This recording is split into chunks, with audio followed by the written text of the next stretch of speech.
বর্তমান সময়ে পিরিয়ড বন্ধ হওয়ার সবচেয়ে কমন কারণ হলো ইমার্জেন্সি কন্ট্রাসেপটিভ পিল ইউজ করা।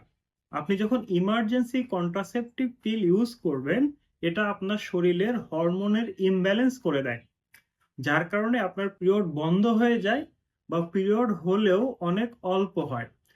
আপনার যদি পিরিয়ড বন্ধ হয়ে যায়, তাহলে ন্যাচারালি কি কি উপায় অবলম্বন করবেন আপনার পিরিয়ডটাকে চালু করার জন্য? সর্বপ্রথম আপনাকে বের করতে হবে কি কারণে আপনার পিরিয়ডটা বন্ধ হয়ে গেছে। যদি আপনি বিবাহিত বা ম্যারিড হন এবং সেক্সুয়াল ইন্টারকোর্স করে থাকেন, তখন প্রেগন্যান্সির কারণে আপনার পিরিয়ডটা বন্ধ থাকতে পারে। তাহলে ফার্স্ট কাজ হবে আপনি প্রেগনেন্ট কিনা সেটা চেক করা। যে কোনো ফার্মেসির দোকানে গিয়ে প্রেগনেন্সি স্ট্রিপ নিয়ে আপনি নিজে নিজেই চেক করতে পারবেন আপনি প্রেগনেন্ট কিনা। যদি প্রেগনেন্ট না থেকেও আপনার পিরিয়ড বন্ধ থাকে, তাহলে অন্যান্য কারণগুলো খুঁজতে হবে। যেমন আপনি যদি অপুষ্টিতে ভোগেন, আপনি যদি রক্তশূন্যতায় ভোগেন, তখনও কিন্তু আপনার পিরিয়ড বন্ধ থাকবে।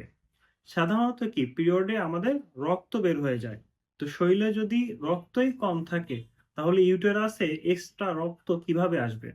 তো আপনি রক্তের পরীক্ষা করতে পারেন, অথবা সিমটম দেখে বুঝতে পারবেন আপনার রক্তশূন্যতা আছে কিনা। আর যদি অপুষ্টিতে ভোগেন, তখন তো আপনার শরীরের ওজন অনেক কম থাকবে। তো এটা আপনারা নিজেরাই কারেকশন করে নিতে হবে। এছাড়া আপনি যদি অনেক স্ট্রেসে থাকেন, টেনশনে থাকেন, হতাশায় থাকেন বা ডিপ্রেশনে থাকেন, তখনও কিন্তু পিরিয়ডটা বন্ধ হয়ে যাবে। কারণ এই সমস্ত সিচুয়েশনে আমাদের ব্রেইনে এসিটি সিক্রেশনটা বেড়ে যায়, যেটা ডাইরেক্টলি পিরিয়ড হওয়ার যে সিস্টেমটা সেটাকে বাধা দিয়ে দেয়। তাহলে আপনি যদি স্ট্রেস অ্যাংজাইটিতে ভোগেন, যে কারণে আপনার স্ট্রেসটা হচ্ছে, সেখান থেকে বের হয়ে আসেন। অথবা প্রতিদিন সকালে ব্রেদিং এক্সারসাইজ করতে পারেন, যোগা করতে পারেন, অথবা নর্মাল এক্সারসাইজ করে কিন্তু আপনার স্ট্রেস অ্যাংজাইটি কমাতে পারেন। এরপরেও যদি আপনার স্ট্রেস অ্যাংজাইটি না কমে, তখন কিন্তু আপনি আকুপাংচার নিতে পারেন এবং কিছু ন্যাচারাল ওষুধ নিতে পারেন, যেগুলো আপনার স্ট্রেস অ্যাংজাইটি অনেক কমিয়ে দিবে। এরপর আপনি যদি হাইপোথাইরয়েডিজমে ভোগেন, অর্থাৎ আপনার থাইরয়েড হরমোন যদি শরীরে কম থাকে, তখনও আপনার পিরিয়ডটা বন্ধ হয়ে যাবে।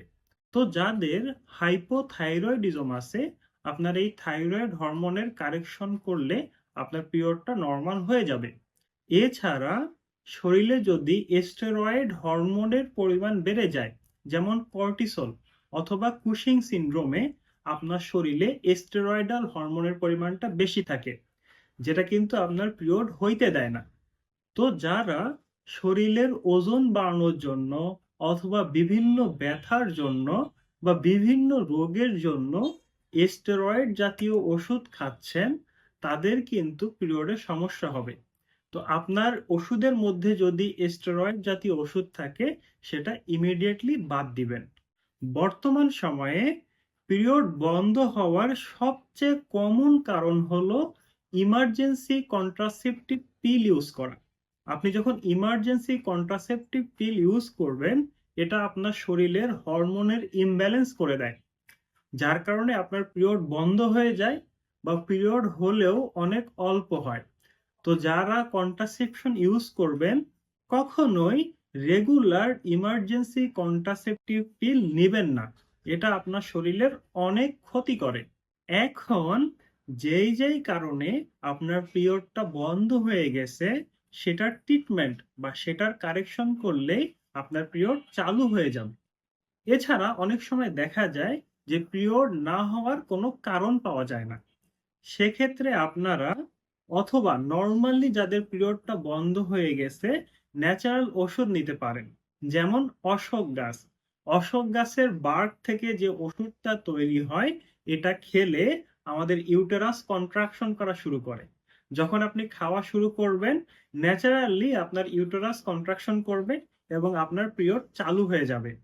অশোক যদি আপনারা খুঁজে না পান, সেক্ষেত্রে স্কয়ার কোম্পানির ডুবারেল ওষুধটা আছে।